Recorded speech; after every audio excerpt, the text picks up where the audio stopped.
Good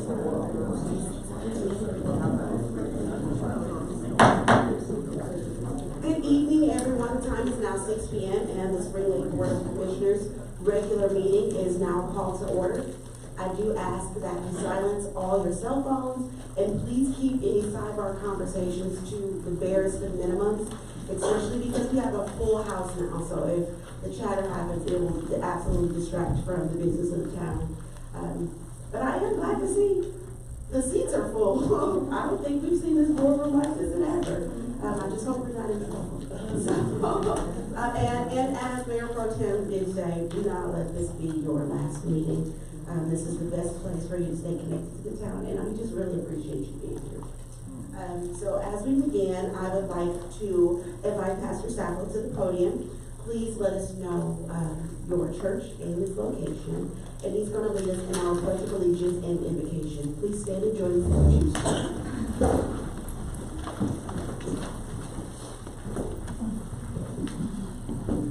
Hi, everybody. I'm Reverend Jeff Sapple, Sr., and pastor of the Mennonite Christian Center Ministries here in this town of Spring Lake, North Carolina. I'm happy to be out here tonight. I do want to read a scripture before we start in our prayer. It won't be a long. I've been told I'm a long-winded preacher, and so I'll just cut this down to 2 hours instead of 3. Our scripture is found in Proverbs, the 3rd chapter, reading from the 4th verse. It says, so shalt thou find favor and good understanding in the sight of God and man. So it goes on to say, trust in the Lord with all thine heart, and lean not unto thine own understanding. 6th verse says, in all thy ways acknowledge him, and he shall direct thy path. Amen? Amen. Father, again, we thank you for your loving kindness, your mercy, and your grace, Lord. We thank you, Lord, because we come to this forum because we are decision makers, Lord. But we first acknowledge you in all of our decision-making processing. Lord, we look to the hills from which cometh our help because we realize that everything that we need to do, every direction that we need to travel, every voice that we need to make be heard, every step that we need to make, we first must acknowledge you. And you, in all the infinite wisdom that you have, will help us to make the right decisions according to what you know we need for a community. And so, Lord, we recognize the instability of the climate of this country, of this state sometimes, and even of this city. Lord, we need you even the more now to help us to do and make the right decisions as we move forward. We prosper in you. We move forward together and backwards never. This is our prayer. With confidence in the precious and mighty name of Jesus, we do pray. And all of God's people say amen. Amen. Amen. And God bless you. Oh, Jesus. I pledge allegiance to the flag of the United States of America and to the republic for which it stands, one nation, under God, indivisible, with liberty and justice for all. One nation, under God. Thank you, Pastor Sacco. All right, we will now move on with our agenda. I call for any additions or deletions. Hearing and seeing none, I'll call for the approval of the agenda. Mayor Pro Tem? So moved. Commissioner Chapman? Any discussion? All in favor? Aye. The motion carries. And I'll call for approval of the consent items, and that's the draft minutes of our October 27th work session. Board of Adjustments application, Rosalinda Biagas is asking to be reappointed. Our 2025-16 resolution of the Board of Commissioners of the Town of Spring Lake adopting our 2026 meeting schedule. 2025-17 resolution of the Board of Commissioners to adopt the holiday schedule. Is there a motion? Commissioner Chapman? Commissioner Thompson? I second. Is there any discussion? All in favor? Motion carries. We will now move on to public comments. And just to be specific, there is a public hearing happening later. So if your comments are regarding the public hearing, then they will be moved to that. So I call Antonio Daniels to the podium. Please state your name and address for the record. Address? Name and address for the record, please. My name is Antonio Daniels, 1043 Hickory Street, Fayetteville, North Carolina. Alright, can I bring my coworker up with me? Sure. Ms. Gina Ticky? Sure.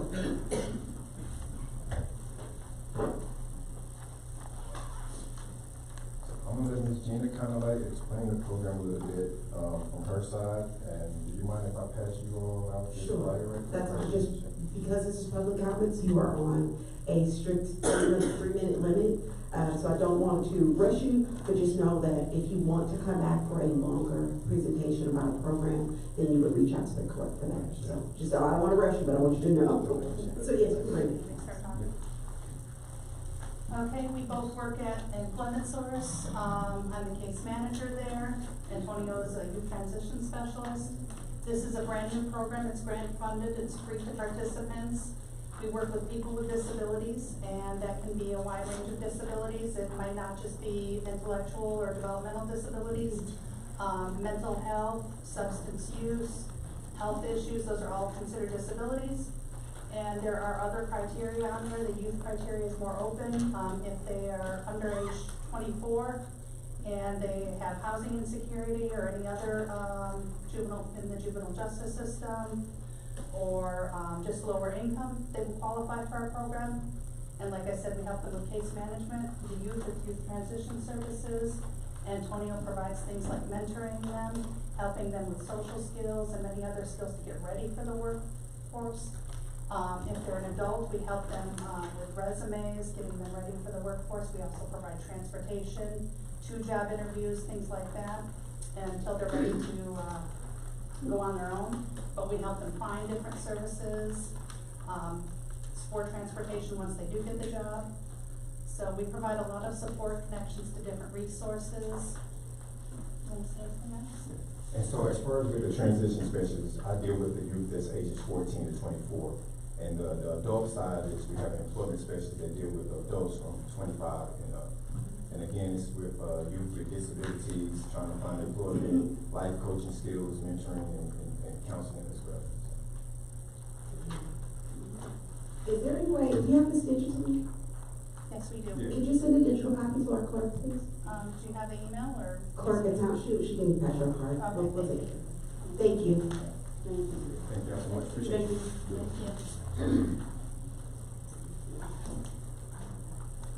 Okay, so the meeting is going to go a bit differently than usual. We normally have our closed session at the end. However, we are making a few adjustments, and we are going to go into closed session briefly now. So I will now entertain a motion to go into closed session pursuant to NCGS 143-318-11A3, attorney-client privilege, and pursuant to NCGS 143-318-11A4, economic development. Commissioner Chadwick. So. Commissioner Legman. Second. Any discussion? All in favor? Aye. Motion carries. We will now go into closed session and we will return shortly.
Now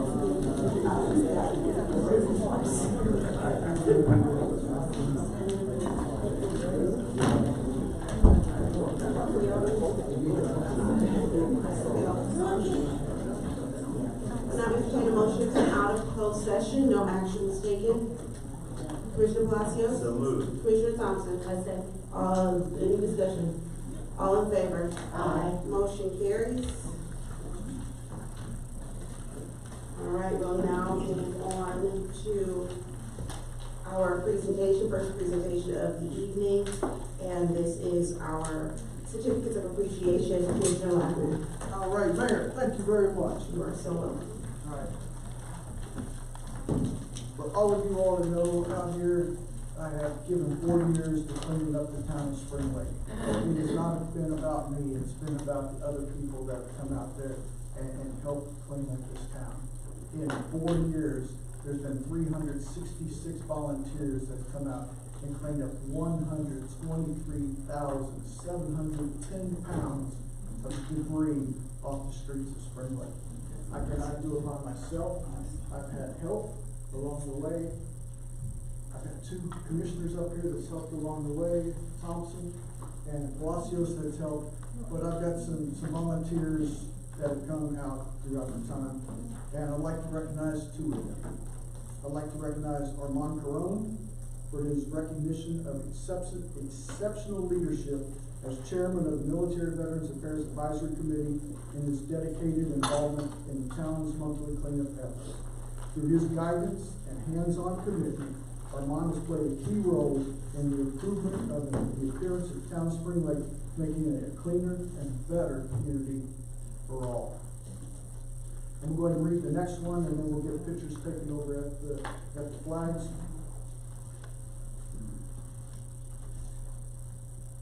We've got an anniversary out here, and they happen to come for the meeting, but Patrick and Lutz Morrison have been married 13 years, and their daughter Kimberly have been an outstanding community supporter with cleaning up the town.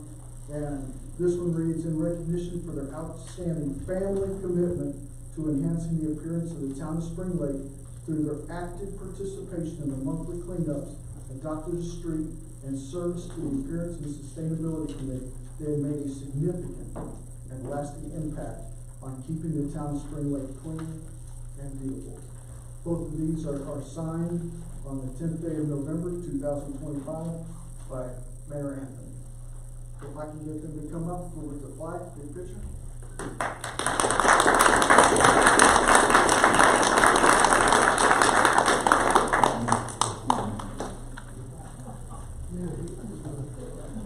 Look at this.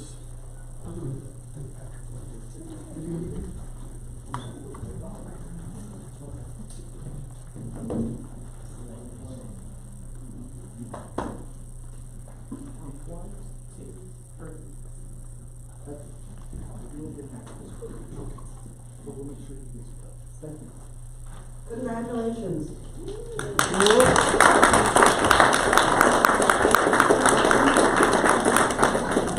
And thank you. Those cleanups are massively important, and they really have put a dent in the blight that's happening in Spring Lake. How many hundreds of tons of trash?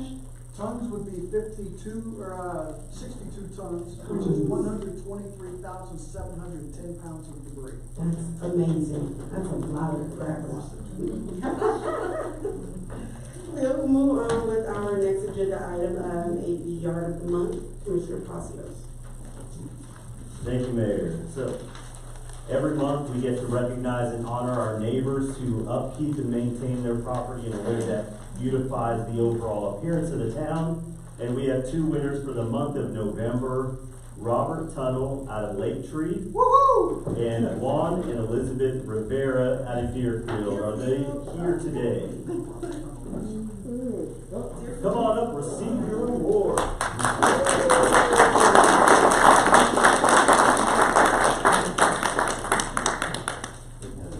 Good to see you again. We're going to go up here and take a picture, please. Come on up, Mr. Mitchell.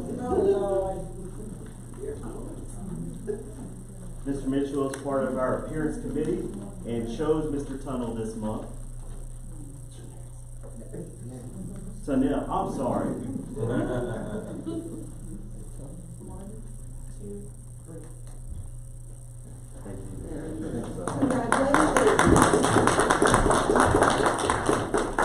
The standard we all should strive for. You know the board can't do it. I still strive. All right, we'll now move on to agenda item 9A, and this is our public hearing. The rezoning from C3 Heavy Commercial District and CP Planned Commercial District to R5 CZ Residential District conditional zoning, or to a more restrictive zoning for two parcels containing a total of 9.02 plus or minus acres located at 604 North Main Street, and the abutting parcel located at the northeast corner of North Main Street, Rainbow Court, submitted by Alex Edwards, applicant on behalf of Gwendolyn McLean and Lorenzo McLean Jr. and BBC Enterprises owner Richard Fagan Planner 2, current planning division, Cumberland County Planning. Awesome. Well, thank you so much for having me. Good evening, Madam Chair, members of the board. My name is Richard Fagan, Planner 2 for Cumberland County's current planning and inspections division. I'm here to present ZON 25-22, which is located within the downtown area of the town of Spring Lake. The applicant and owner is Lorenzo McLean Jr., Gwendolyn McLean, and BBC Enterprises. Their agent is Alex Edwards. The request is to go from CP Planned Commercial and C3 Heavy Commercial to R5 CZ Residential Conditional Zoning. Their intent is to develop into multifamily housing in the form of an apartment community, and the total acreage of the project is approximately 9.02 acres. As with all conditional zonings, the applicant is required to submit a conditional zoning site plan, which we have here, and I will harken back to that later on during the presentation to give a bit more detail. The subject property is predominantly undeveloped wooded lands with a single-family residential structure on the premises. The surrounding uses are predominantly single-family residential, along with multi-family residential, some industrial, commercial, along with some institutional as well. Here's a graphic showing the surrounding zoning districts of the area. So to the west, we have P&D with C3, and then going in a counterclockwise fashion, we have R6, C3, C1, R6A, R10, and then if you look to the south, we have O&I as well. This is an aerial to kind of give a better depiction of the surrounding area, give it some character and color. As you can see, the area is predominantly wooded lands with subdivision towards the west. It's abutting North Main Street with North Bragg directly to the north. The subject property does not contain any hydric or hydric inclusion soils. There is town of Spring Lake water and sewer lines abutting the property down North Main Street.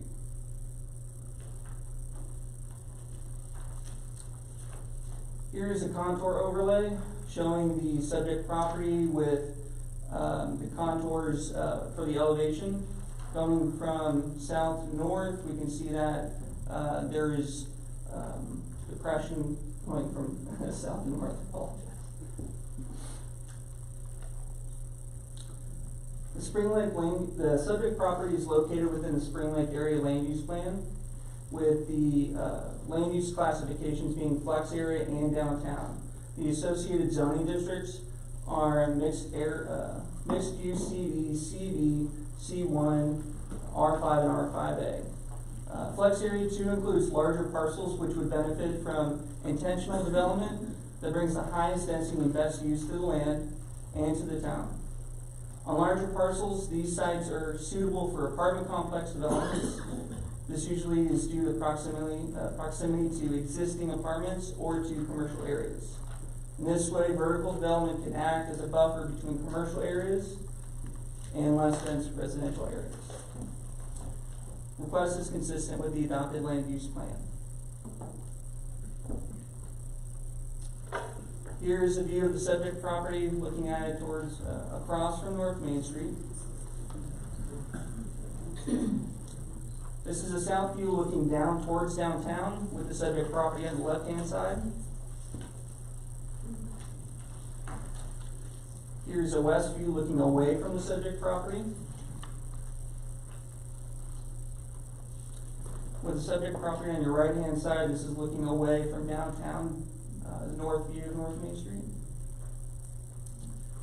And this is a development profile, a general project summary of what is being proposed. I'll walk you through it a little bit. The total number of apartment units is 204.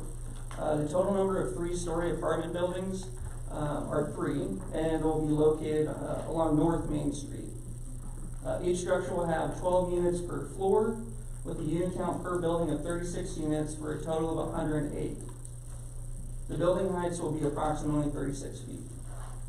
The total number of 4-story apartment buildings, which will be located in the interior of the parcel, are 2. And each structure will have 12 units per floor with a unit count per building of 48 units for a total of 96. The building heights will be approximately 54 feet in height. The proposed total mix of the units will be 1 bedroom, or 84 units will be 1 bedroom, 1 bath, 60 units will be 2 bedroom, 2 bath, and 30 units, or 60 units will be 3 bed, 3 bath. Total acreage of open space will be approximately 3.37 acres, and the common area and recreation space will be approximately 4.04 acres. The total number of parking spaces, which is required, will be 306. The applicant has provided 328.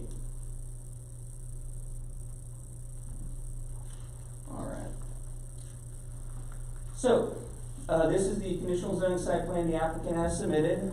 Let's see. And you can see North Main Street. The 3 boxes along North Main Street are the 3-story apartment buildings. And along North Main Street, there will be flowering trees and sidewalks. If you're coming up North Main Street towards the main entrance, which will be located off North Main Street, it turns into a 30-foot wide drive aisle, which circles or snakes through the proposed development and terminates over into the emergency access entrance and exit for emergency access vehicles, right directly located off North Bragg Boulevard. Towards the interior with the gray boxes, you'll see those 2 boxes are the 4-story apartment buildings. And then looking off at Rainbow Court, there will be a dedicated entrance and exit for waste services to facilitate the dumpster and trash receptacles. Key conditions. So these are conditions that have been agreed to and worked out between the town and the applicant. The owner shall pay a fee in lieu of on-site open space in accordance with the Spring Lake Municipal Code 36718 to satisfy the recreation open space requirement in the total amount of $40,000. This shall be paid prior to the issuance of the first building permit. 2, an architectural rendering in color of the proposed development demonstrating conformance with the intent of the Main Street Overlay District's facade guide shall be submitted with the final site plan in conformance with section 42-174 and must be approved by the town manager. 3, at the time of the final site plan submittal, a landscape plan shall meet the requirements of the Spring Lake Landscaping Ordinance for tree plantings. If unable to comply with the tree planting requirements of the landscape ordinance, the town manager can approve a fee in lieu of tree planting based on a rate of $300 per tree.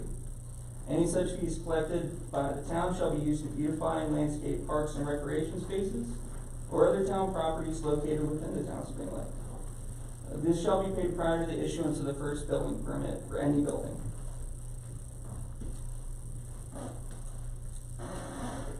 Staff recommends approval of this request. The applicant has agreed to the conditions of approval. The planning board in October recommended denial, and that concludes my presentation. So I'm happy to answer any questions you may have. Are there any questions from the board? Commissioner Palacios? David Boone, Deputy Director of Planning Inspections for the county. I wanted to add to the presentation that in 2023. A conditional zoning application was submitted on this property, was presented to the joint planning board. At that case, the initial zoning site plan was for a 72-unit apartment complex. What is now proposed by a new developer is a 240-unit mixed-use complex. The joint planning board found that in 2003 that case was not compliant with the land use plan and recommended to deny. It came before in 2023, the Board of Commission, I believe was called Alderman at that point. The board denied it, and at the time, state laws now have changed in the past few months, but an applicant, property owner, had to wait 1 year before they could resubmit. That year has passed, new plan has come before you. In both cases, 2023 and 2025, staff found the applications to be consistent with the land use plans and recommended approval. There has been some change between now and in the past. Further review of the zoning ordinance said that a placement of commercial office uses on the first floor is encouraged.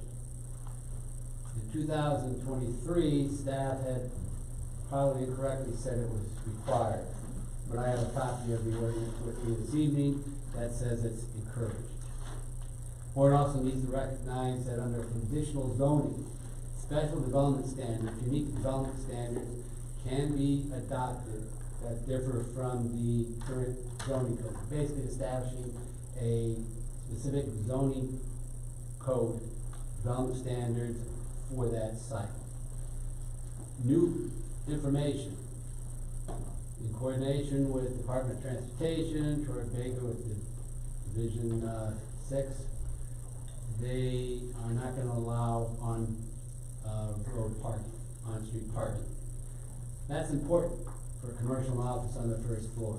The plan back in 2023 had on-street parking. DOT has changed its plan. There's going to be road improvements along that north end of Main Street, and DOT is saying those plans do not include on-street parking. That makes it difficult for commercial and office on that first floor. So staff had recommended approval of the zoning request. Joint Planning Board has recommended denial. If you have any other questions, I'll be glad to address those. Thank you, sir. Commissioner Palacios? Thank you. You said that Baker with DOT said he would not be approving on-street parking for commercial. Is that correct? Correct. Is that in writing? Like how, what is the basis for that statement? That was based on our staff coordination with him. The district office is also part of our development review team. We forward to state agencies, including DOT, the development review cases and the zoning cases. And the information we received back from the Department of Transportation was that there are road improvements that would not be able to accommodate the on-street parking. My understanding, he's here tonight, the applicant has also reached out to DOT. Okay. And so, other than that, the planning board denied it, and what were the reasons the planning board denied it? They recommended denial because they found that it was not consistent with the conditions of the land use plan. Okay. That they thought there was a need for office and commercial on that first floor. But the code, the zoning code, not the comprehensive plan, but the zoning code encourages the office and commercial for vertical mixed-use development. It doesn't say it's required, but it's encouraged. And that's in your zoning ordinances, so under conditional zoning, you can establish special standards. The comprehensive plan, the land use plan, does not have any specific policy that says in the Main Street area, there must be, vertical mixed use with office commercial on the first floor. Can we get the proposed plan back up here, please?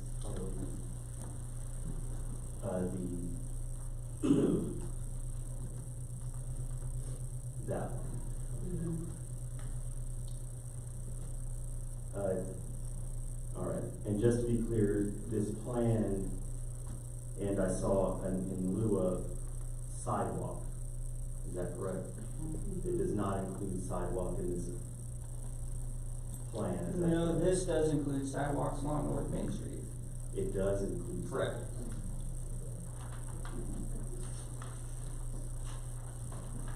Thank you. That's my question. Mayor Pro Tem? Oh, thank you. Staff has approved this, correct? Staff recommended to approve, finding it consistent with the land use plan. Based Spring on- Lake land use plan. Based on the, because this is flex, that area is flex, it's, zone flex. Correct. Right, so, and,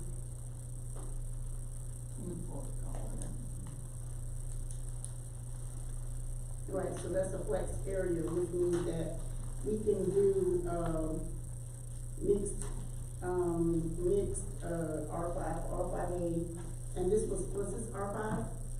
So this is currently CD Okay, and, CD. C3 heavy commercial, if I remember correctly. But we can do R5 and R5A. The future land use plan does specify that that is a associated zoning district for flex area 2. Okay, thank you. Any other questions from the board? Thank you. I'll now declare this public hearing open. Is there anyone here to speak in favor of this development? If you are, please approach the podium, state your name and address for the record. All right, my name is Alex Edwards, and I'm representing the owners on this property. I wanted to speak on behalf of them. This project, why it matters, this project, it addresses critical housing needs that residents had spoken for when the land use plan was being developed, and it does so in a way that is compatible with the land use plan. In multiple areas, Richard mentioned them, that the land use plan allows R5, high density residential on the flex area number 2 parcel, and that's what this one is, it's flex area number 2. And while the plan favors mixed use, this purely residential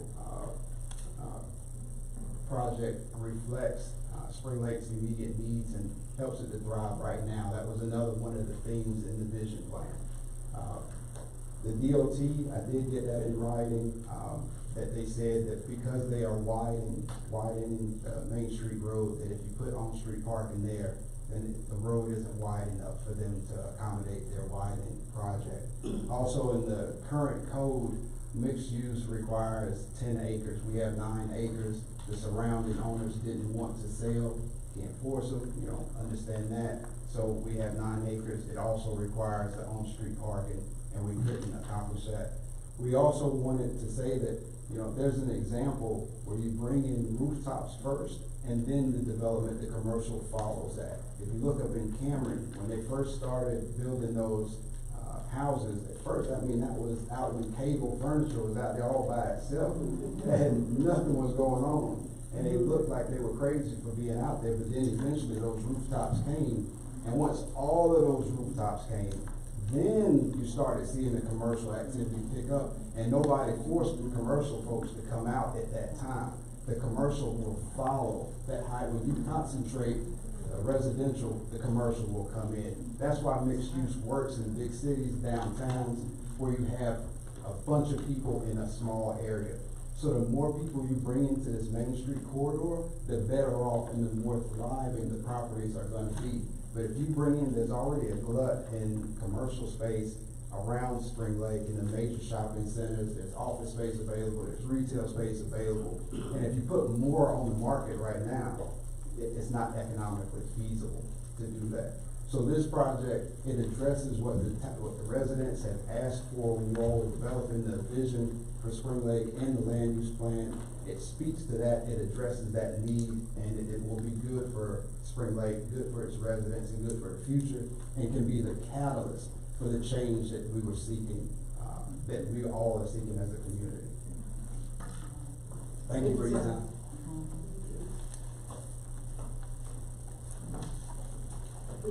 Well, I'm Billy Wellington. I live at 406 Overton Place in Fayetteville, and mayor and councilman, manager. This is a good project for the town. So the planning staff did its job by recommending it. The planning board that voted against it did the wrong thing. They did it based on the commercial overlay district of Main Street. I was a part of creating that thing. And we were talked into including the whole Main Street, but we narrowed it down to a very finite area to take in Spring and then a few blocks after to concentrate on, because it's too big of a long space to try to create a bunch of stuff here and there. Ms. Edwards is exactly right. Before we ever get any really good commercial people to come to Spring Lake, you're gonna have to create more rooftops. You're gonna have to create more economic stability with the people that come, and we're only gonna do that with new stuff. You know yourselves are seeing some of the smaller things I'm beginning to do with new stuff, taking old stuff and remodeling it and making it new stuff again. I am bringing a better clientele, a better paying customer, and until we get that in Spring Lake, we're not gonna get any commercial stuff. I rode down Main Street tonight, it was one light on. What's that tell you? And I want to thank everybody that's serving and doing their job, but this is, I applaud him for coming here and making that kind of investment. It's a risk for him. It's a multi-million-dollar investment for the city of Spring Lake tax base. It's going to be water and sewer bills. It's going to be electricity bills for utilities. And those people are going to hopefully stay here and shop here.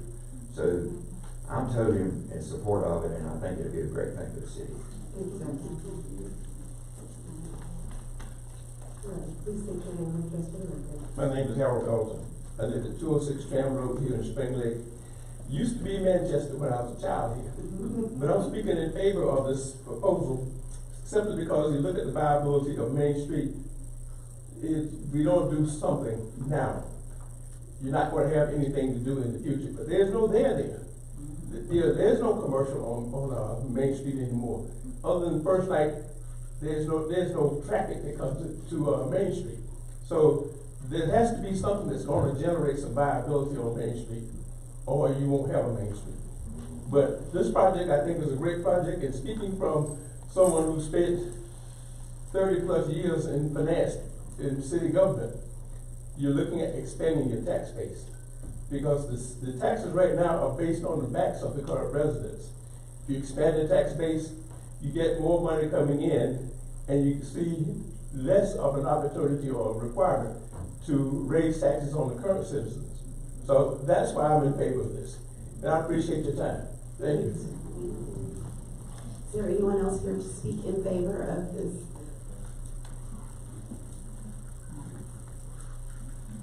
Please state your name and address for the record, even though the picture's on the wall in the back. That picture speaks for itself. Just as young now as I was then.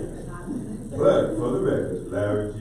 Dobbins, 592 Pine Tree Lane, born and raised and reared in his beloved city, served as mayor for 4 years. Prior to that, Mayor Pro Tem, 40 years as an educator in the school system, and I think I have done a wonderful job.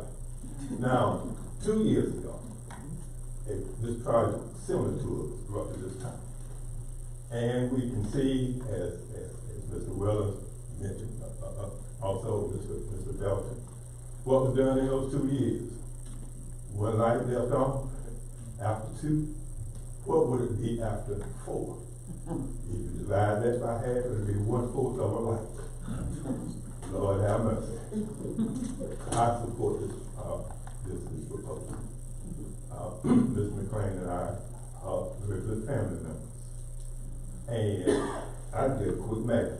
With 204 units, if one person occupies that, that's 204 people. But most times people have a spouse. Most times they have children. So do the math. That's 816 people who have needs. Hot water, clothes. Where do they go? That way, north. This way, south. Now, we do have an abundance of gas stations and oil change stations. But now, when you live on Highway 210, they don't have time to stop if they make that light at Walmart because they're hauling buggy. I could use another term, but they're on their way out. And when you go out north, then you see the development is going on there.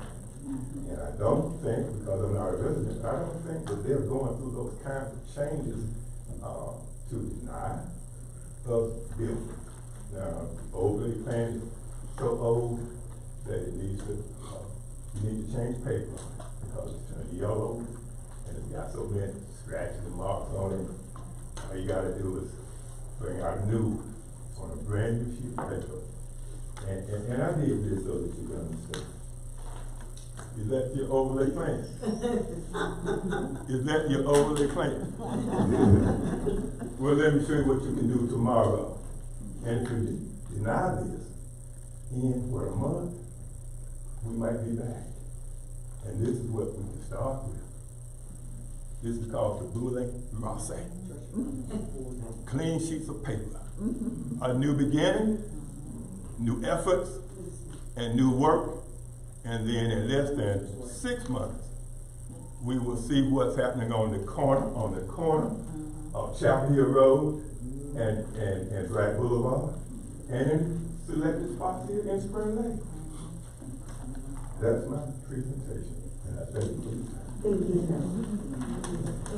Is there anyone else here to speak in favor? Please approach the podium, state your name and address for the record. My name is Carol Cooper. I live in Deerfield. I wasn't one of those to get the yard of the month, but I don't know outside of work. But anyway, for all of the reasons that the people who have spoken earlier, I stand in support of this rezoning effort. Is there anyone else? I gotta tell you this because The first one is state your name and address for the record. Robert Tennell, 206 Lake Creek Boulevard, Spring Lake. I've been here for 30 years. My family and I are raised here. But I'm agreeing with the program because we are burdened this. You go down Main Street, people come out of town and say they feel embarrassed. I feel embarrassed. I go around. I don't know, is that me or? No. But we are burdened this. That's why I agree with the program. Thank you.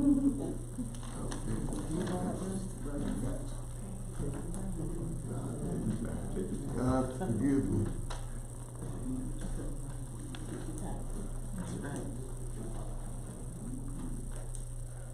Good evening, sir.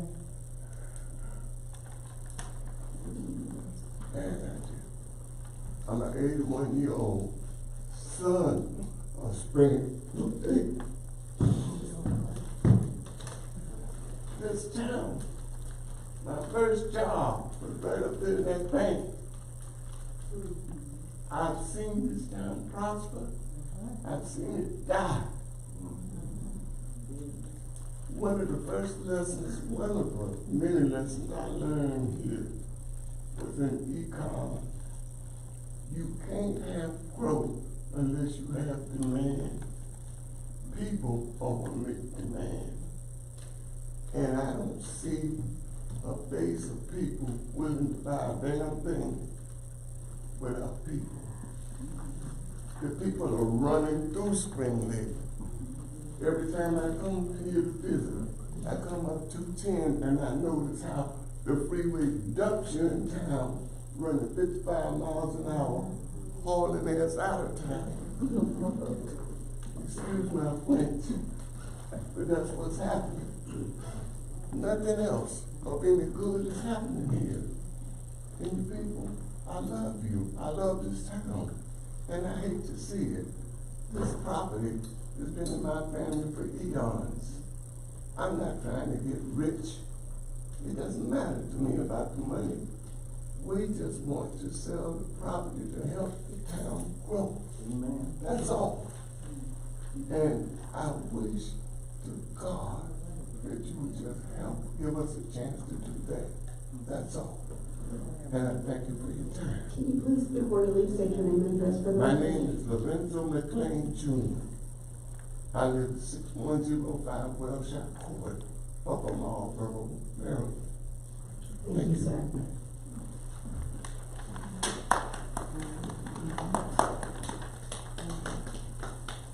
Hi, my name is Veronica French, and I own 2 homes here in Spring Lake, North Carolina. I pay taxes on the homes. I currently reside in Seattle, Washington, but I will tell you, I come back and forth because of my rentals. One rental, the other one I like my vacation home. And I will tell you, when I come back, it's sad. Main Street looks horrible. Seriously, it's horrible. It looks dead. And I don't know why the board would want this, to be honest with you. I'm gonna retire in a couple of years. I'm an educator. And I don't even know if I wanna come back here and live, seriously. It's depressing. I have to be honest, it's very depressing. And I feel that this will be something wonderful. And I think that, it's a good program. I really do. So I just wanna share that with you guys. And I hope you guys do the right thing. Again, Veronica French. Thank you. Good evening. My name is Mary McLean Womack. This property we're talking about is, of course, mine, 3rd of mine too. As been stated, I am for this. Who wouldn't be? The town has really, thank you. Just like they said, if they increase the speed limit, tell people to get on through it. They don't even know where Spring Lake is. What's out there to let them know it's Spring Lake? Not a thing out there. No, I don't live here in Fayetteville, but this is my home. I was born and raised here. But I don't understand why you will not accept this plan. I heard something a while ago about Department of Transportation, and what was it? Something about not enough, parking, on-street parking. That's nothing to worry about.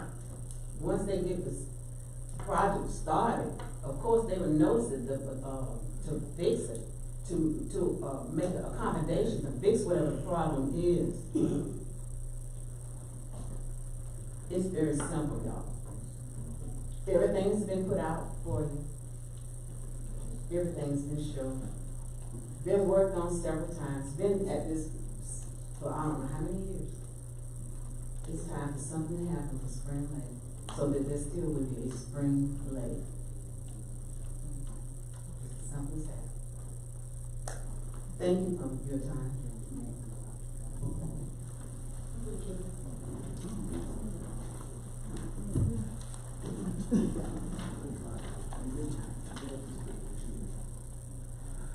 My name is Betty Sandwood, 104 Wapiti Drive, right here in Spring Lake.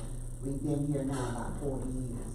And I want to tell you something, I agree with everything you're going to see it. Because when I first came here, honey, this place was hopping. Okay? It was doing good, but it has gone down tremendously. And when you come up Main Street, it's just Main Street.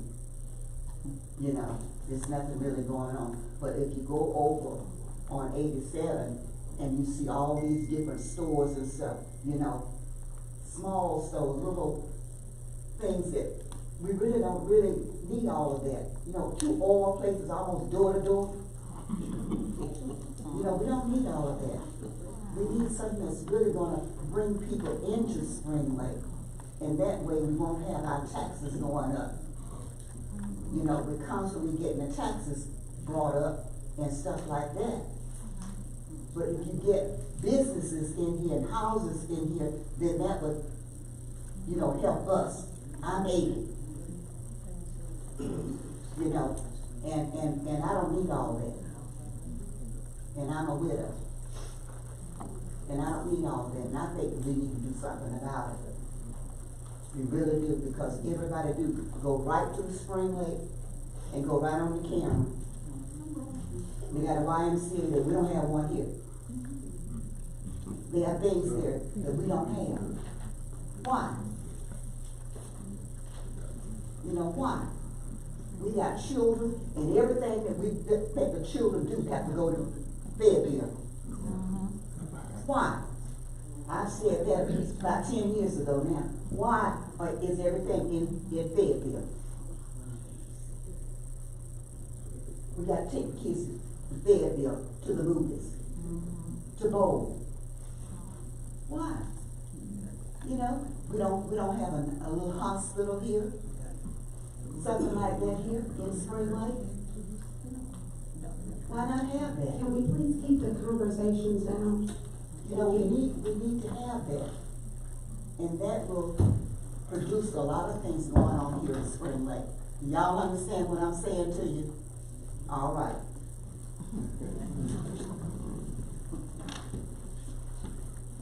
So it may not seem like you're talking loud, but your voice is projected this way, and it disrupts the conversation happening at the podium. So please keep your conversations to a minimum. Yeah. Name and address for the record, please. My name is Renee McLean Smith, and I live at 3111 Huntley Street in Spring Lake. This property you're talking about is my family's property. And this town has really gone down tremendously. I left in 1987. I went to New York, stayed 20 years, and I came back here in 2017. I was surprised to see my town as dead as it is. Just like I said, I was born and raised here. There's nothing here in Spring Lake for the old folks that live here. Nothing. So, I own rental property here. And I think that this would be a great thing to do for the town of Spring Lake. Because we need to bring people back here that's gonna be able to sustain themselves and shop in our town and keep our money in our town. When we don't have that, this town dies, as you can see right now. There's nothing on Main Street. I try not to even come down Main Street for nothing, but periodically I do. But I want everyone to know that you need to bring people here in order to sustain this place. Because we have less people here now than we did when I was growing up. We have less things to do now than it was when I was growing up. And Spring Lake shouldn't be like that. It was thriving in '87 when I left here. But when I came back here in 2017, it was dead. And it gets deader every year. Okay? So, I wish you would just approve this and we could go on with life. Hopefully bring some life back to Spring Lake. Okay? Thank you.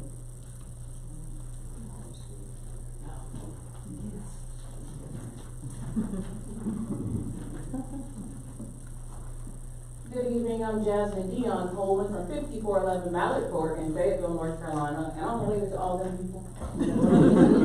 McLean's, not McLean's, there's two sets, but I'm with Lorenzo's family, my grandfather, and I'm here to say, much as we know, faith without works is dead, amen? Amen. We also have to know that leadership without vision will yield no results. And in these trying times, where people are making decisions as to how they're able to live, how they're able to work, the difficulties in finding housing that is affordable and accessible to where you are. I grew up in Spring Lake, and I joined the military to leave Spring Lake, and they brought me right back. Went to Fort Bragg. So I was able to see my town as a young girl growing up, walking from Pine Tree Lane, cutting across to get to my auntie's house at 604 North Main Street, cut through the woods. Some of these shortcuts you might not know because some people live here and you're of Spring Lake, but I'm from Spring Lake. And I take that with me everywhere I go. And one thing that resonates with me is when you tell people, where are you from? I'm from Spring Lake. They look at you like, oh. I've even heard someone say, that's where those poor people live. But I would argue, we need to make informed decisions so that we see that that's not where just poor choices live. And as elected officials, the opportunity to gain constituents, the opportunity to grow as a community, I see there's no reason why Spring Lake should be any different than what's growing and showing in Hope Mills. We're an amazing community here. There are opportunities for growth, and I see the opportunity in a challenge. I don't see that as, oh my gosh, this is going to be hard, or oh my gosh, this is going to be different. Because sometimes in order to overcome difficulties, you have to dare to be different. And in whatever decisions you render, I would hope that you take into consideration what is best for the constituents, what is best for this town of mostly commuters who are going here, there, or wherever, individuals who are in the military, who hopefully we can get them to stay in apartments or be in the town, they can get a sense of, hey, this is a nice community. Maybe when I separate, much like I'm here, maybe when I separate, I want to live in Spring Lake. I want to do something in Spring Lake. I want to build Spring Lake. So we can start by building on this property so that we can build this community. Thank you. I'm sorry, did you state your name in the address record? You did. I made sure. I just gotta make sure it's all on record. Thank you. Is there anyone else here to speak in favor of this? Last call, is there anyone here to speak in favor? Is there anyone to speak in opposition of this? Please approach the podium, state your name and address for the record.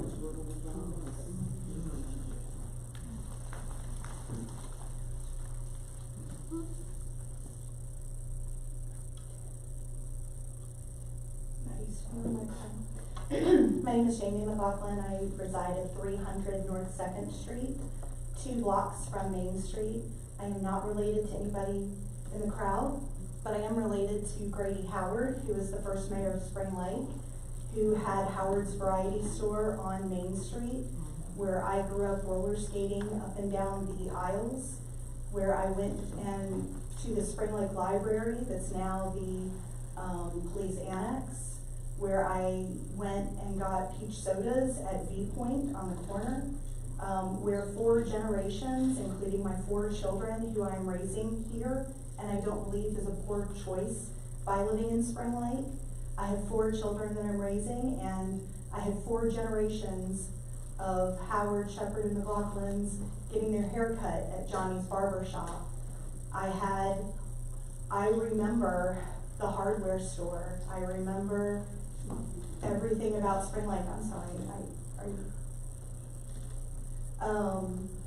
I am also on the Cumberland County Joint Planning Board, and I do want to remind you that the Cumberland County Joint Planning Board a year and a half ago denied the same request. It was denied because we are looking to have a thriving commercial corridor through Main Street. I also want to let you know the makeup of the Cumberland County Joint Planning Board. It is volunteer based, but on there we have a former planning director who was the planning director for Cumberland County. We also have a former Cumberland County planning staff member who also continues to do planning on there. And then myself, who actually specializes professionally in downtown development. I have managed downtown development in Fayetteville, North Carolina, and in Summerville, South Carolina. So I feel like we had a lot to go on. The Cumberland County Joint Planning Board a year and a half ago, because of the requirement to have first floor commercial development, which is all that we're asking, first floor commercial development, something on Main Street that goes with the apartments. Denied it. It came to this same governing body. This was after the Spring Lake Land Use Plan was adopted and the Main Street Overlay District was adopted. Nothing's changed in that year and a half. But that requirement for first floor commercial development still exists. The planning staff did talk a lot about the Flex 2 development, which does allow for housing. But this also has a Main Street overlay district, which encourages, requires, really would be crazy helpful for the property owners. I've talked to several property owners, and I don't feel that Main Street is completely dead. You have Patrick Morrison, who is in here, that's opening his cafe. You have Dr. Aziz, who put on a new facade. You have Commissioner-elect Tony Burgess, who has a thriving boxing gym. You have a lot of things, and then I have a commercial space that hopefully will become something fantastic. I'm hoping that it will be a really great commercial space. And then just as, it was not an arbitrary decision that the Cumberland County Joint Planning Board, nor the commissioners this last time, denied this request. What we're asking for is first floor commercial development that abuts to Main Street, that goes on Main Street, so that the rest of the Main Street can thrive. Within walking distance of Main Street, you have 13 apartment complexes and 4 established neighborhoods. You have plenty of people that can populate that area. What you also have in Spring Lake is 79% renter occupied units. So you only have, you were talking about the pride of Spring Lake. Commissioner Palacios, when you give out those appearance commission awards, don't you feel, or just to all of you, don't you feel like owner occupied has more pride in what they own? Do you really want to, you've got 11,530 residents in Spring Lake. 9,108 of those right now are renters. This would just increase the renter base in Spring Lake. I just wanted to read the deviation requested by the applicant from 2023, which states the Main Street Overlay District allows for multiple family development, but requires commercial or office development on the first floor to promote mixed-use buildings along Main Street. Yes, you want commercial below, residential above, residential behind. That makes sense to have mixed-use development. What doesn't make sense is a completely residential apartment complex that does not lend itself to the commercial corridor. There's a lot of reasons that Main Street is what it is, but there's a lot of property owners that are doing their best. And from someone who doesn't live in Seattle, Washington, or Fayetteville or anything else, I live 2 streets away from Main Street, raising my children. We have property on Main Street. We just want to make things better. We want to make it a thriving commercial corridor. Thank you. Is there anyone else here to speak against this development? Against.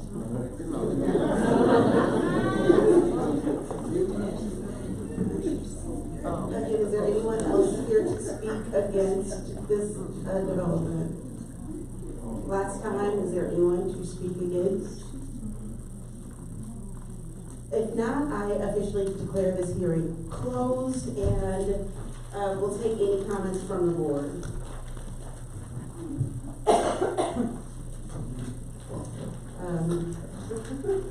Mayor Pro Tem. Thank you, Mayor. So, first, my focus group is Healthy Community, and we are working on that Main Street Overlay District.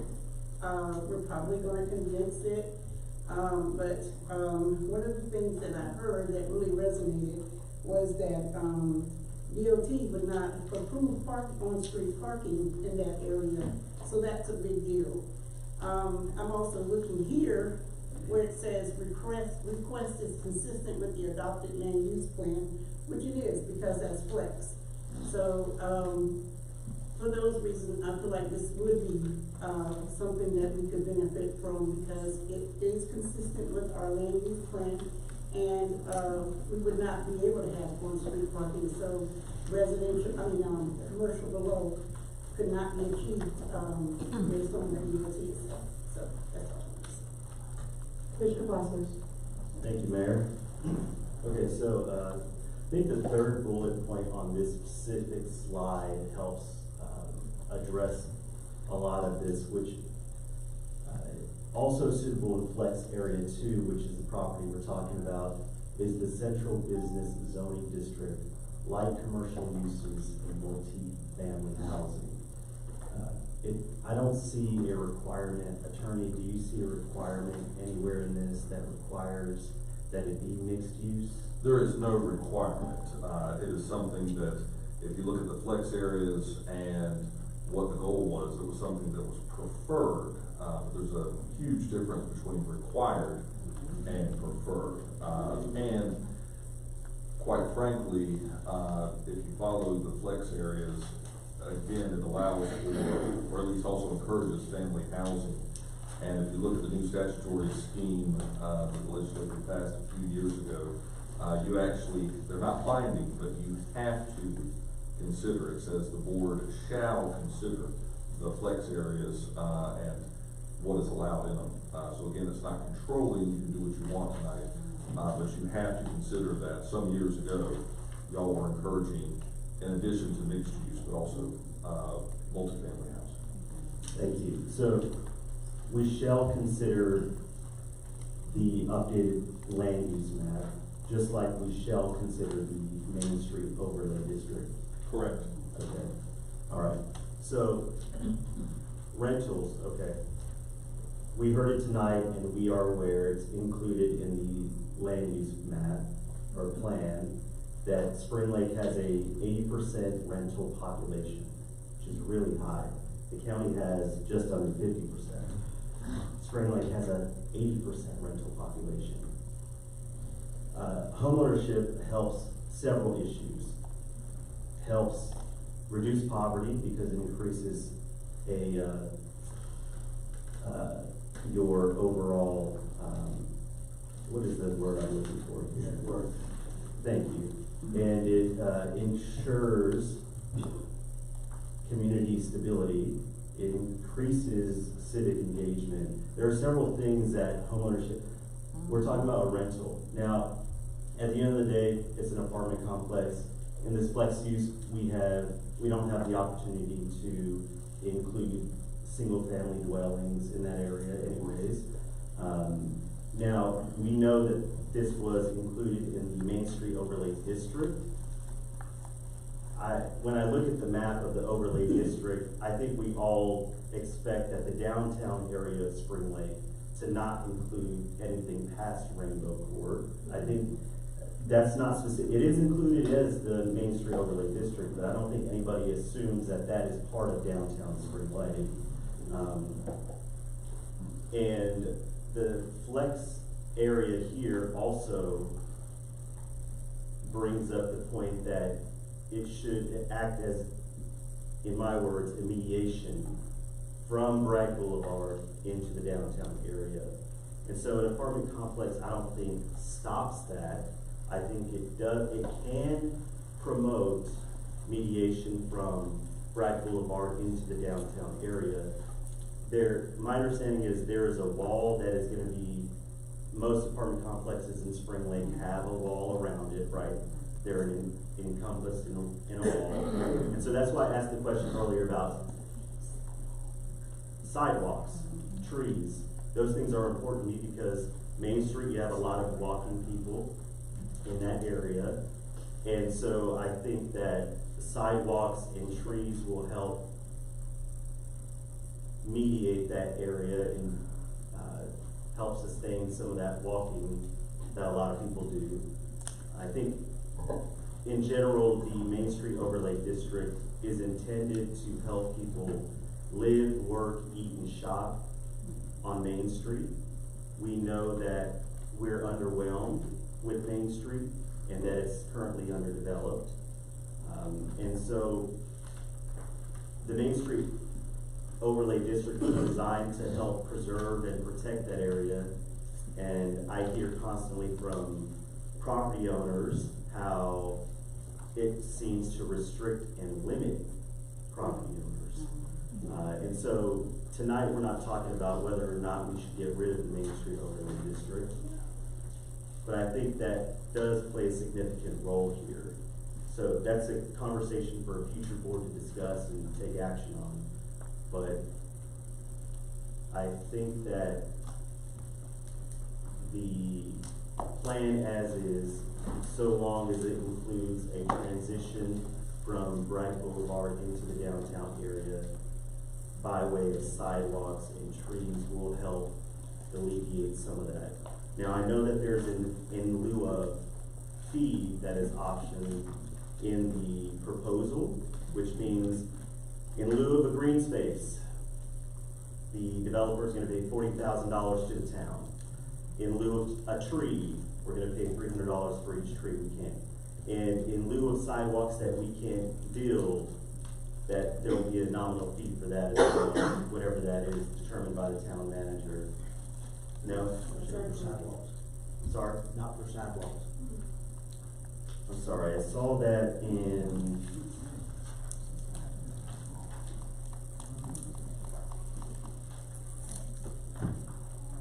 number 5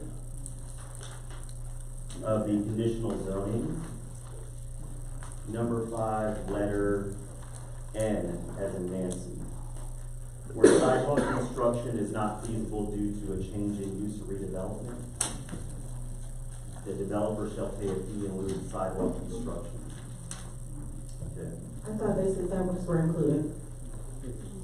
Sidewalks are included. Correct. Where feasible, where it's feasible. And so,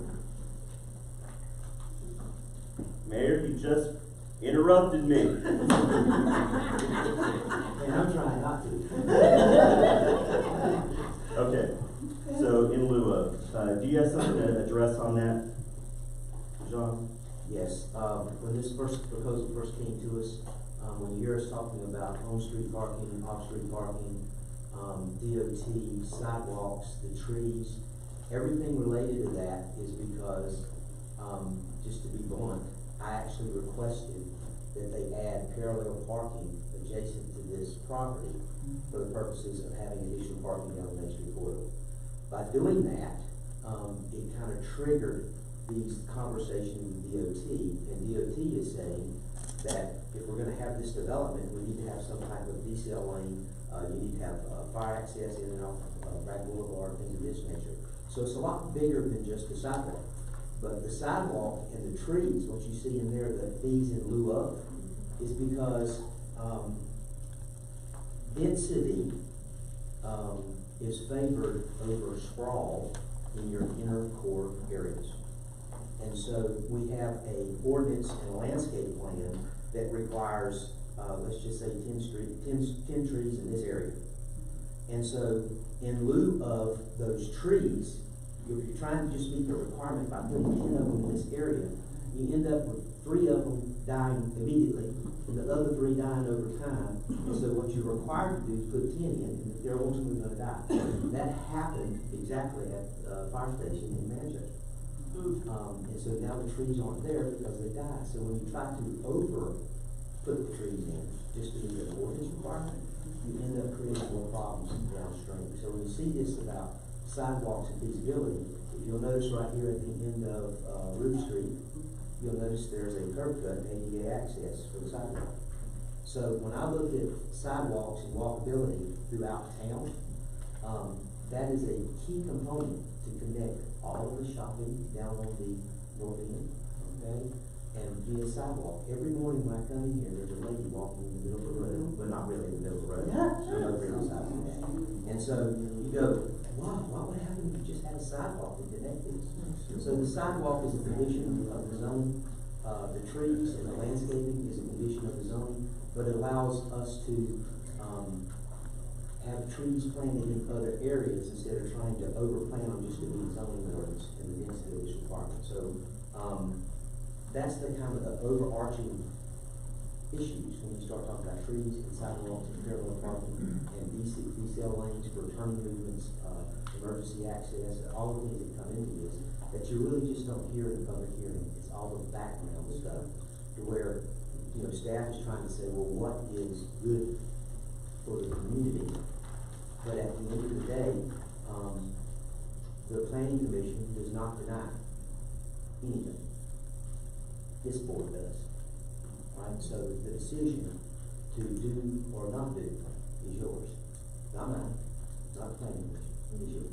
Thank you. So, all those reasons. Yeah, I think this area though does grant that flexibility. That's the reason it was approved that way. And when we passed this plan a couple of years ago, we had heavy community involvement as well as stakeholders at the table to include what they wanted this area to look like. All of downtown, all of Spring Lake, but downtown specifically. And this area was deemed flex because we wanted it to be a transition. I think the town overall saw this as a transition, didn't necessarily connect it to what we consider downtown Spring Lake, but saw that there was an important transition that it needed to be included in that. So heavy density, I think, is appropriate here. I think the time will come where it will create that foot traffic as so long as we are able to bring in businesses downtown. You know, we have the beautiful murals up, and if you're just visiting Spring Lake for the first time, hopefully you saw enough, and hopefully enough street lights were turned on that you can see that kind of thing. And as you live Spring Lake, you'll probably see some more. But if we can get more foot traffic, I'm in favor of it. And you know, the question about the street parking, I understand that. I appreciate you addressing that point because the DOT wouldn't approve of that. It'd be really tough. You know, you can obviously see it'd be really tough to squeeze that in, especially when the time comes that they have to widen Main Street as they do all those updated projects. So anyway, I appreciate it. Thank you. Thank you. Commissioner Blackman. Thank you, Mayor. I heard the 12 people get up and speak before. I heard the one person speak against. As we look at this property, yes, it brings people to Spring Lake. 204 apartment complex, an apartment complex, not a first, we have many complexes here in Spring Lake. One bedroom, there's 84, there's 62 bedroom and 63 bedrooms. So I've been studying this all weekend. I've been looking at it. I've been doing the pros and cons, doing the second and third order effects as any good military person does. A couple things I heard was we have to do something now. It's time for something to happen in Spring Lake. And my question to you is to build apartments on Main Street so that we can build businesses elsewhere. It just doesn't make too much sense to me. If we've got a Main Street should be thriving with businesses. Main Street should be the focus point. What is Main Street 50 years ago is not what it is today. Main Street 10 years from now or 20 years from now probably isn't what it's going to be today. So Main Street is something that continues to evolve. But as I keep looking at this, to build apartments on Main Street, to build businesses elsewhere, I just have to continue to work through this, Mayor. Thank you. Okay, y'all, I know y'all think y'all whispering, but he gets pretty loud up here. Commissioner Chapman? I just want to say that I'm from Spring Lake, and I know what a thriving Main Street looks like.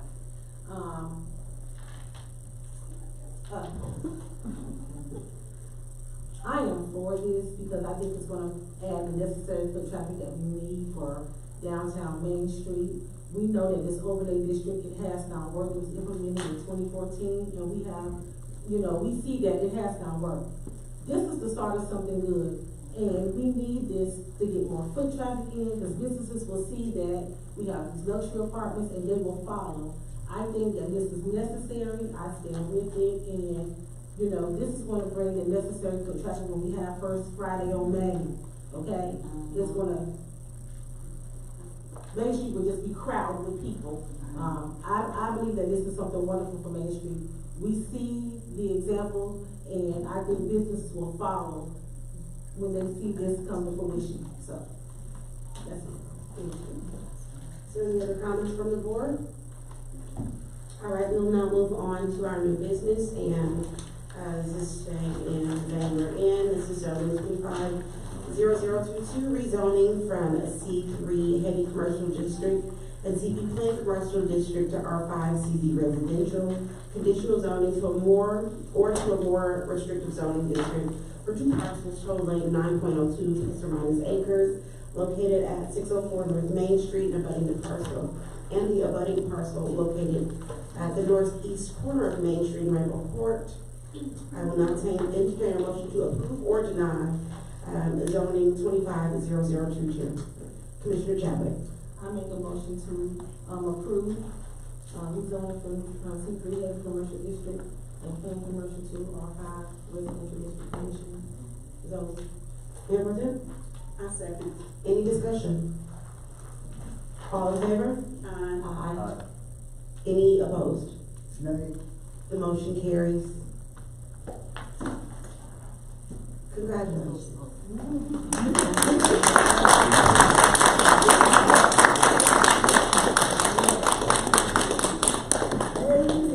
Make sure to come see us again. Right, now make it your last meeting, because we just approved. So again, I do agree with the board that this is an excellent addition to Main Street. I look forward to, we've seen some revisions, and it seems to be a beautiful development that is absolutely going to add to the quality of life in Spring Lake. So thank you. Can I get Alex? Yes, ma'am. Can we get a timeline on this development, please? Well, right now, we need the big deal is gonna be financing. It depends on what the country's going through in terms of recession. If we head into a recession, all that stuff is up in the air, interest rates. So first thing is get an appraisal, a commercial appraisal. That's gonna take 30 days. Once we get that 30 days, we need to also shop around, once I have the appraisal, get the bids, for construction. And once I can do all of that, then have a better idea of financing. If the family wants to do development themselves, if they want to have a third party do it, if they want to partner with somebody. But the financing is going to be the big issue first. And that valuation will allow creditors or lenders to know what they can loan for the property. No ballpark. So no ballpark. I would think 30 days for the appraisal and 90 days for some due diligence on, say, summer of 26. I would think that a developer, if the family wants to stay as partners, the developer could start. Otherwise, third quarter 2026 is the final plat plan. Thank you. All right, we'll now move on to agenda item 10B, resolution 2025-18, resolution of the Board of Commissioners of the Town of Spring Lake directing the clerk to investigate a petition for annexation from James and Penalva, I hope I said that correctly, Penalt, for the property located at 1523 North Pratt Boulevard, received under GS 168-31, and directing staff to conduct a feasibility study. Ms. Ford? Really, this is kind of an academic process, and it is procedural in nature. At the end of the day, it would appear this annexation is a donut hole inside and surrounded by city limits. And so any financial feasibility is already there. The streets are already there, the pipes are already there, the water is already there. And so we just procedurally have to go through this process to apply feasibility study to make sure it makes sense for the board. That's all it is. Any questions or comments from the board? Seeing none, I'll entertain a motion to approve resolution 2025-18. Mayor Pro Tem? So moved. Is there a second? Commissioner Chavez? Any discussion? All in favor? Aye. Motion carries. We will now move on to the proposal audit services fiscal year 23, 24, and 25, Mr. Overton. I know this is exciting news, yeah, this is about the audits. Good evening, ladies and gentlemen. Last month, we sent out requests for bids to 6 different CPA firms in North Carolina. 3 of them declined to bid. One was Greg Isley. He could not bid because he has an employee who has a non-compete contract with his former employer, Cherry Becker. So he can't bid against Cherry Becker for 2 years. 2 other firms that I reached out to said they did not have the staff or time. They were already booked up fully and they could not perform the audits in a timely manner. We did receive 3 bids, and you will see those right here. Our Cherry Becker out of Raleigh, that is our current auditor that is working on the 22 audit. Martin and Starnes from Hickory, North Carolina. That firm does about 65 other municipal and county audits in North Carolina. And Carl Riggs and Ingram out of Goldsboro. Carl Riggs and Ingram is my former employer, so you know it. I worked there 9 years before I came here, so I just want to make you aware of that. All of these firms, CPA firms, are qualified. Cherry Becker does some of the biggest audits in the state. Raleigh, Charlotte, Mecklenburg County, they're well qualified. Martin and Starnes, as I said, they do 65 audits statewide of municipal governments.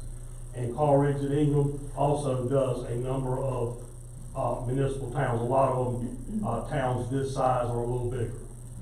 So all of them are equally qualified.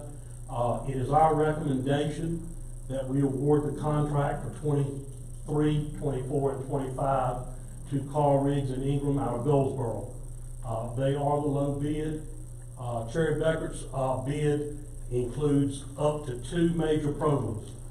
A major program is a federal grant in excess of, or state grant in excess of either $500,000 for state or $750,000 for federal.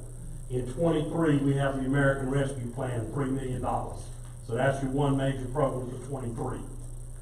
In 24, I don't think we have any major programs. We just barely have $750 in total, okay?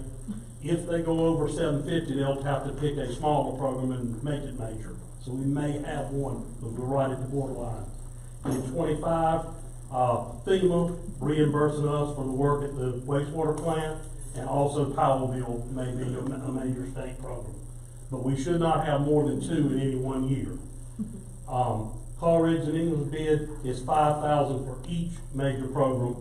So that's why I take 5,000 times 2, so it's equal. And Cherry Becker, it's $8,000 including 2 major programs. If we had 3, they would charge us extra. But we're not going to have 3 in any year, in any of these years. Martin and Starnes bid is a price, not an hourly rate, not to exceed $65,000, $70,000, or $78,000 each 3 years. Martin and Starnes also would bill us for any travel and for hotel, meals, and mileage in addition to those fees. They are the furthest away in Hickory, so that travel expense may add up. Most of that, but most of the work would probably be done remotely. We just email them the stuff. But it's my recommendation to give it to Carl Riggs and Ingram. I'm sure that they will do an excellent job for you. And they can start as soon as Cherry Becker finishes 22. Thank you, sir. Commissioner Blasio? Thank you. Hey, thank you, Mr. Overton, for getting this far with this budget for these audits. So Cherry Becker has 22 right now. Yes. And we anticipate them to be done when? Hopefully this month or early next month. Okay. Would it be faster using them for the other following audits? It doesn't make any difference because I've already done the work for them. Okay, understood.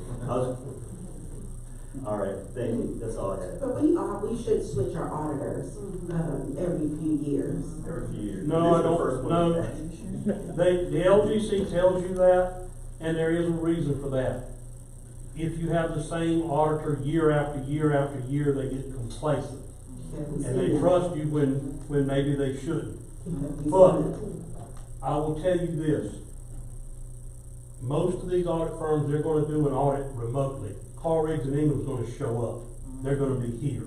And in my opinion, you cannot do a decent audit remotely from Hickory and Raleigh or Goldsboro.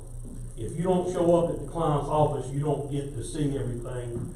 You're not willing to get your hands dirty. And that's just my opinion, for what it's worth. But they, like I said, they're all qualified. But Carl Riggs and Ingram, they'll do the audit here. Hamilton? So, I have a question. So I see where they have the audit fee for, $47,250, and then there's a single audit fee. What is that? Single audit fee is, there are three types of audit. There's just a plain audit when you have less than $100,000 of federal and state grants. Okay. It's just a financial audit. They don't have to do any grant compliance if you have less than $100,000. That doesn't apply. There's a yellow book audit. Yellow book audit, you have to do some compliance work for audits if you have more than $100,000 but less than $750,000. So 2024 may be a yellow book only audit. A single audit, if you have federal grants in excess of $750,000 or state grants in excess of $500,000, you have to have a single audit. They have to test the compliance with all the grant requirements. Okay? We will have a single audit in 2023 and 25 for certain. Okay. We may not in 24. Okay, so you don't always get charged back. Okay. Yeah. That makes sense. So, yeah, if we do not, now, with Cherry Beckert, or Carl Riggs and Ingram, you can reduce it by the single audit fee for 24, because it's not, we may not have one. Or you may cut Carl Riggs and Ingram, if we only have one major program, you can reduce it by $5,000. Cherry Beckert's gonna charge you $8,000 whether it's one or two major programs. But we will have one in 23, we may have two in 25.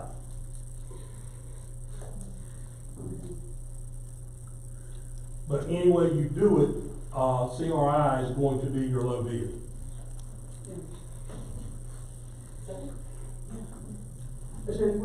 So just to be clear, this is a contract, proposal for just these 3 audit years, correct? Yes, sir. Okay, so it's not ongoing, so this is just to wrap up this work, and then the board, after 25 is done, they can do whatever they want. Yeah, they can rebid it again in 25. Now, the local government commission will not approve any contract until we finish 22. And then they will only approve 1 year at a time. Okay? You know, we may still have a commitment for 3 years, but LGC approves it 1 year at a time. Like I said, the LGC has worked with all 3 of these firms on numerous audits, so the LGC will not have a problem with any of them. Any other questions or comments from the board?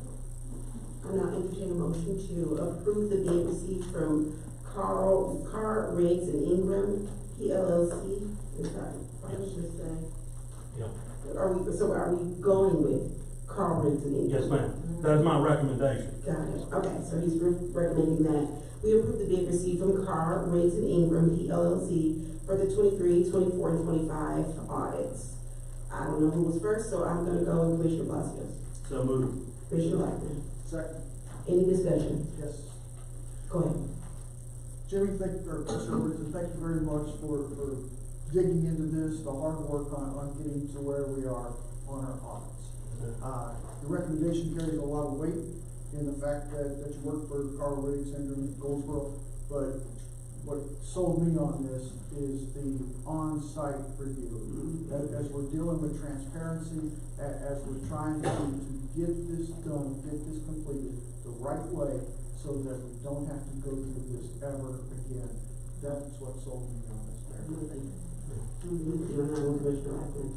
All right, all in favor? Aye. The motion was a resounding unanimous yes. Awesome, thank you so much. I am going to allow my Mayor Pro Tem to go first with our updates because I left my notebook in the back. Thank you. I have nothing right now other than thank you, everybody who came out to vote.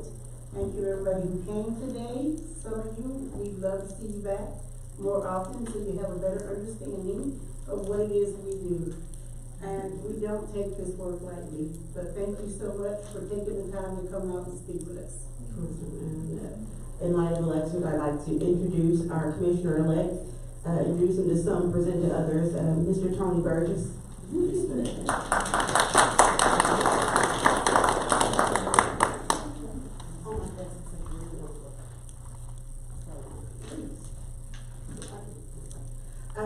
So I would like to let you know that Commissioner Thompson was called away for a family emergency, so she was excused during this meeting. Commissioner Lockman, and I'm gonna run out. Thank you, Mayor. You got plenty of time. All right, one, I'd like to thank everybody who's done the cleanups. Tonight I was able to honor some people that have stood by my side over 4 years. Two of the commissioners up here were very important to me. Commissioner Palacios and his son Levi were the driving force on January 17, 2022 to begin this program of cleaning up this fifth grade. We've had people that have wanted to help, that's come out to help. But I just wanted to let everyone know that in the 11 cleanups that we had this year, cleaning up on Main Street, cleaning up Manchester, cleaning up all throughout the town, that in 11 cleanups,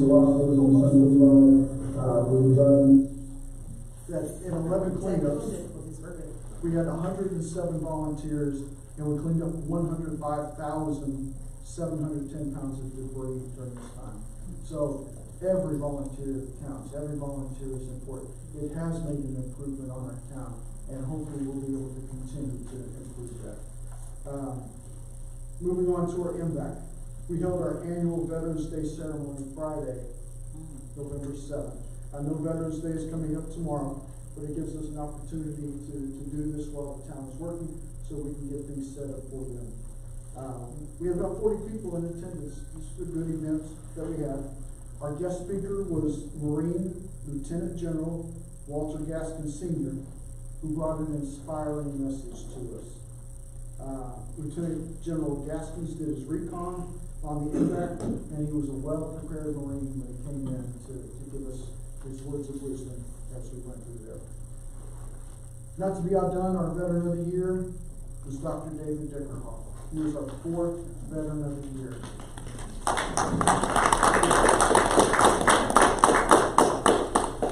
Dr. Dickerhoff has served his country well as a medical service officer.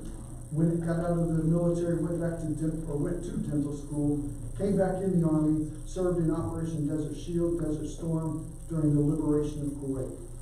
Dr. Dickerhoff called Spring Lake home for many years. He started the Spring Lake Dental Group and continued to be a part of Spring Lake's Appearance and Sustainability Committee as the chair at one time, came back later to be a member of the community. He was instrumental in the first mural on the Spring Lake Arts Trail, as well as the 3rd mural that is displayed again on our Main Street on Station Time. Dr. Dickerhoff's had a huge impact in Spring Lake, and thus becomes our 4th Spring Lake Veteran of the Year. So for all of you that have served, for all of you that are family members of somebody who served, please, let's continue this program so that we can highlight, we can recognize those veterans who have served and done great things in Spring Lake to build our town, to make things better for us. So next year, who will be the 5th Veteran of the Year? That's up to you all. As far as Veterans Day, I'd like to thank my brothers and sisters in arms. This is my last time on the dais to tell you thank you for your service. You changed this world, but this world has also changed you. And so, as a veteran, I want to thank you, Appreciate you. I served with two great veterans on this board. 50% of this elected officials is made up of veterans.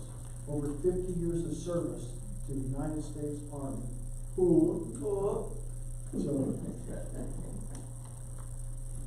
And today is the Marine Corps' 250th birthday. To all the devil dogs out there, hoorah! Operation Turkey is coming up on Thanksgiving. If you know anyone who needs a meal, I don't care if they drive a Tesla, I don't care if they're walking on 2 feet. On Thanksgiving Day, here at Town Hall, Operation Turkey, the Military Veterans Affairs Advisory Committee will be handing out 1,000 meals to anybody who wants it. To gate guards who are protecting our Fort Bragg, to our people that are working in the hotels, to people who are traveling, who don't have a meal, they can come here and get a meal. We also have people who will be out delivering those meals to people. So if you know somebody, please tell them to come up here and get themselves a turkey meal for Thanksgiving.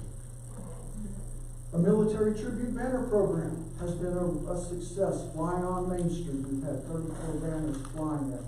It has been wonderful. Ms. Hickman, thank you very much for the hard work, dedication that you've done to ensure that the banner program got started and to be continued.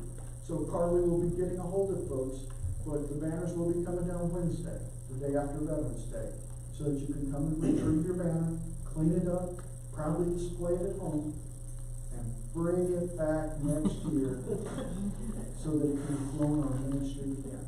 So our banners fly from Armed Forces Day to Veterans Day.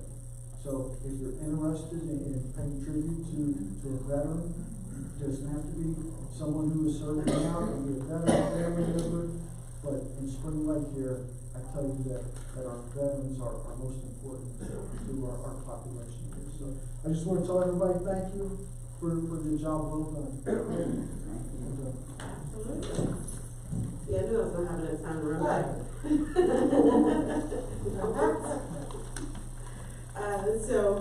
Again, happy Veterans Day to all the veterans. Commissioner Lackman hit the nail on the head. We are a veteran community. We'll always be a veteran community. We are a military community. Fort Bragg is literally around the corner. So again, thank you for your service. And for me, it was an honor to serve. And even more of an honor to serve with veterans. So, thank you. So, Mayor's Coalition meeting just happened this past weekend. We got some updates from DOT.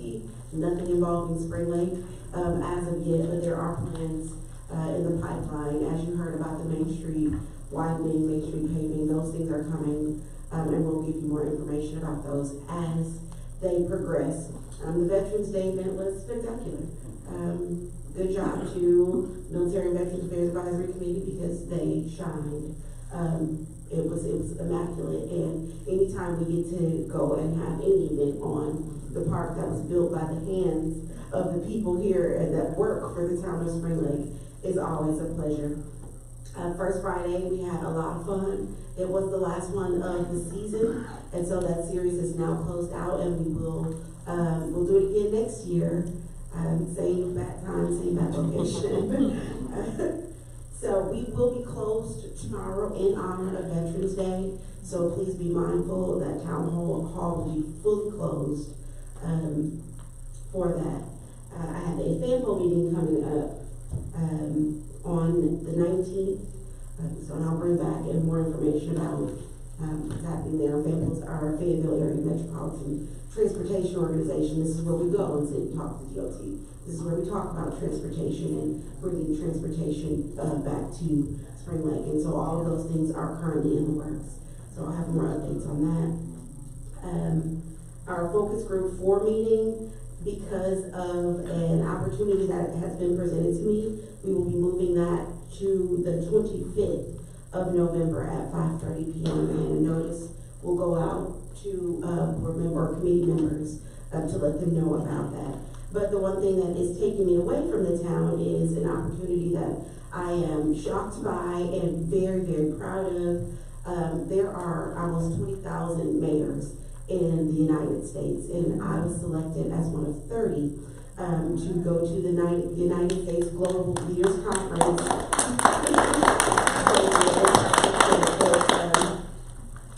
So I'll be in DC from the 17th through the 18th, and I'm still shocked. Like, how do they find me? Where they get this from? But I will let you guys know what happens, because the Council on Foreign Relations is, they're a big deal.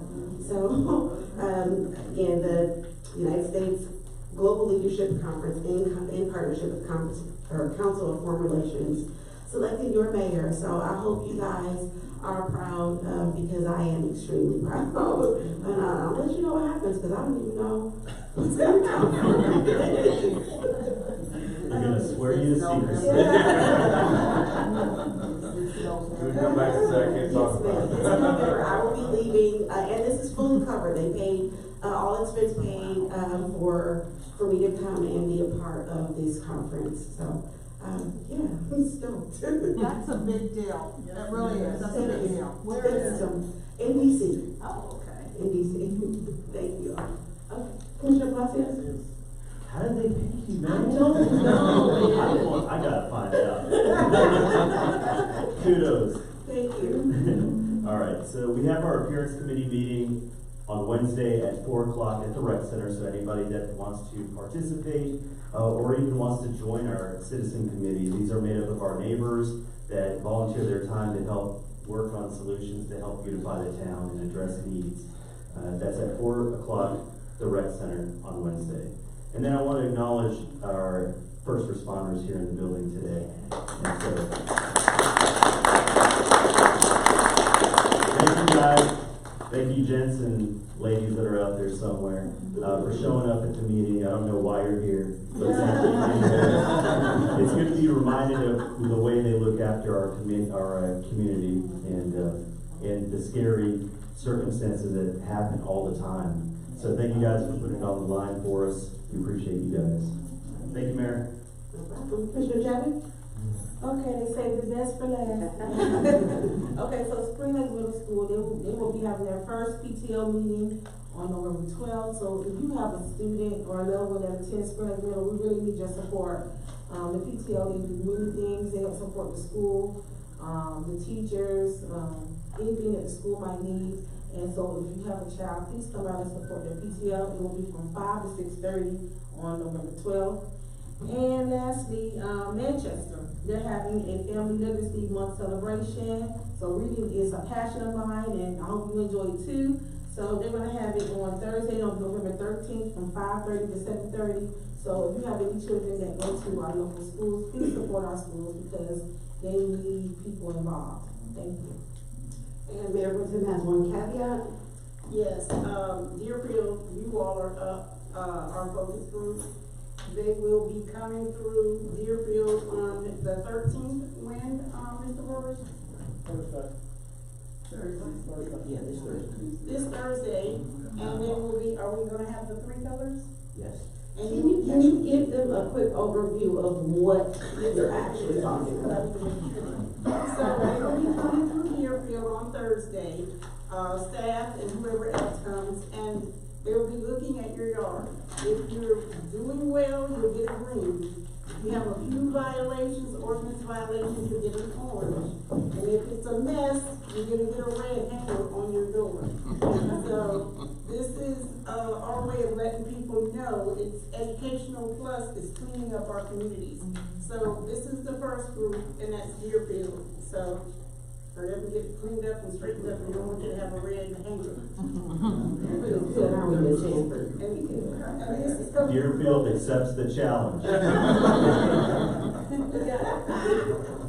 So be on the lookout, go clean up your yards, we want you all to get green. You're just great. Mr. Rory? I don't know if I'll say anything. No. I have to. You have to. All of you have referenced our focus groups, and so I serve on each one of those focus groups with you as board members. And focus group number 1 is basically our water and sewer infrastructure group. Number 2 is our blight or appearance committee. That carries over into our focus group 3, which is housing, and trying to look at how do we have affordable housing and clean housing, available housing throughout the community. And finally, number 4 is the economic development piece that kind of connects all of that. One of the things that I want to give you an update on is the last meeting of the Water Infrastructure Sewer Group was Wednesday, I think, last week. We will be meeting with PwC, not the whole focus group, the staff. We'll be meeting with PwC this Wednesday, as in 2 days from now, to discuss rate increases from PwC that will begin approximately 21% rate increase beginning in July of 2026.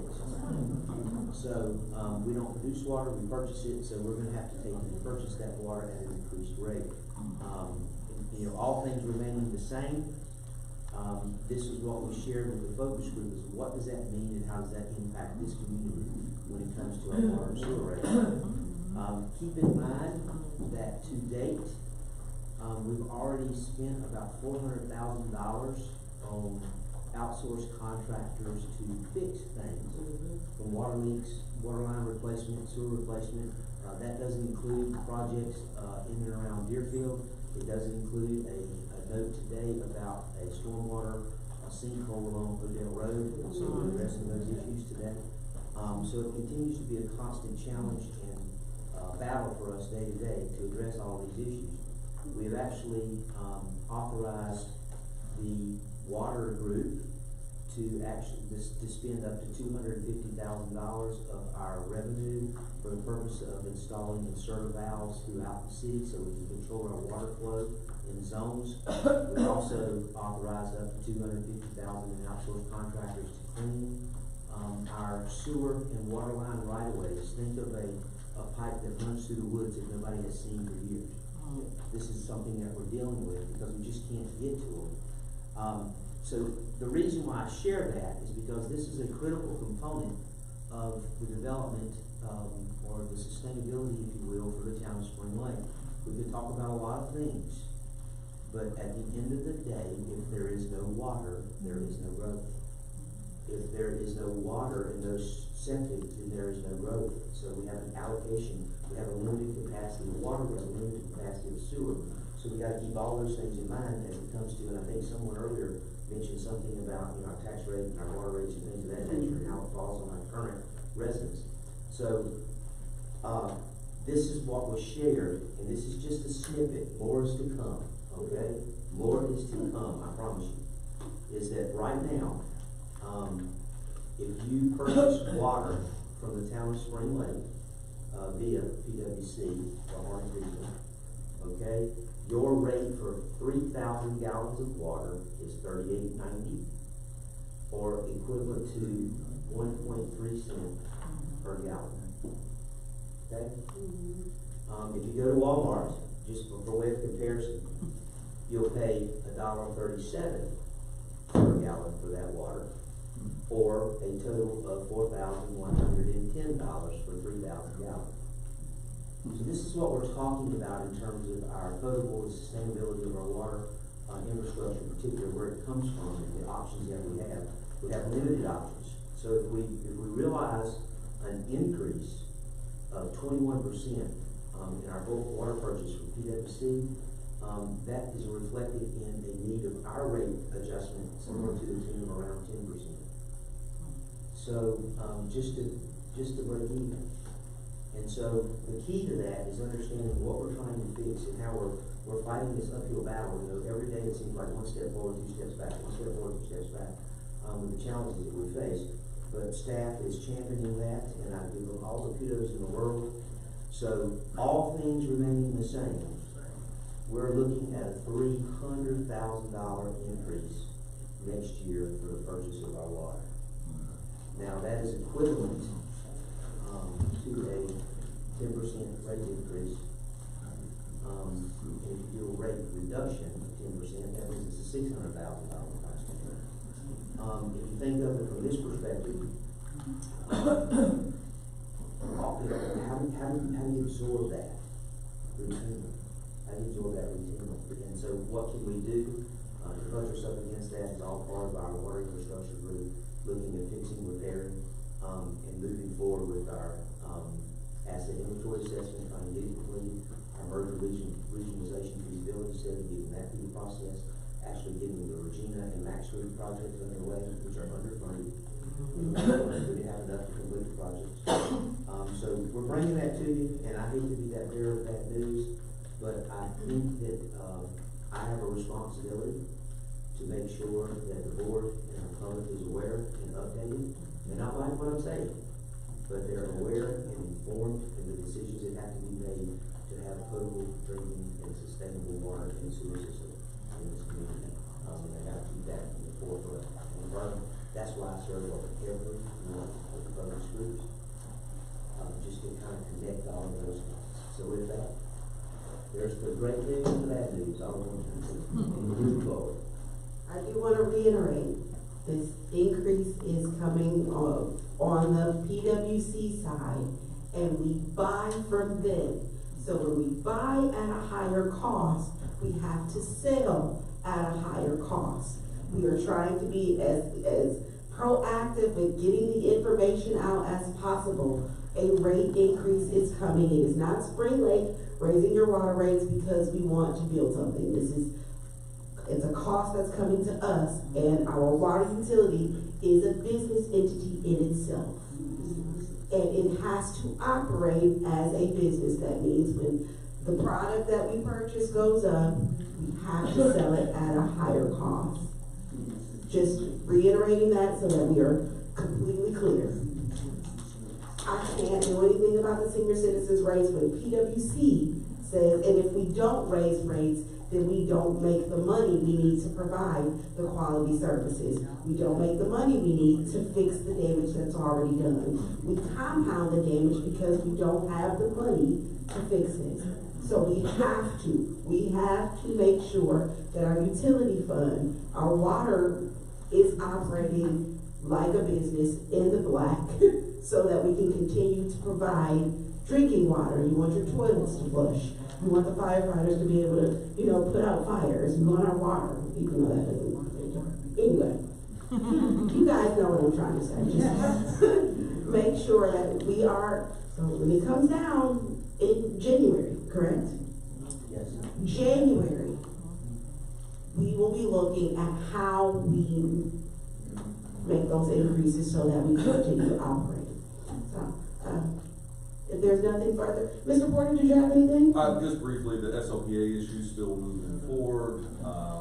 Ran into outside counsel, John Mandalak, that we hired to do that. Ran into him Friday evening. Made sure he knew that we wanted to keep moving forward. Mr. Rory, independently, I guess we read the mind, also he's pushing it too. I set up a meeting, so we'll all be circling up on Friday, I think. I believe, or sometime soon, so that's going forward. And then, for everything else, we're not suing anybody right now, nor are we being sued, so it's all good. Yeah. That's it. Yeah. Madam Clerk, did you have anything? No, ma'am. You should. She's not gonna be here at all next week.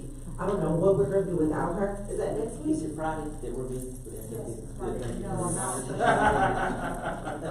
Wednesday, Friday. That feels like all of next week. This week. This week? Yes. You're leaving in 2 days. I don't know what we're gonna do without Carly, so don't call her, don't call the town, we're gonna shut down because Carly's home. No, I'm kidding. But she'll be out of office Wednesday through Friday. If there's nothing else, then this meeting is adjourned. Have a wonderful evening. Thank you all for coming out. I look forward to seeing you all back in these seats in 2 weeks.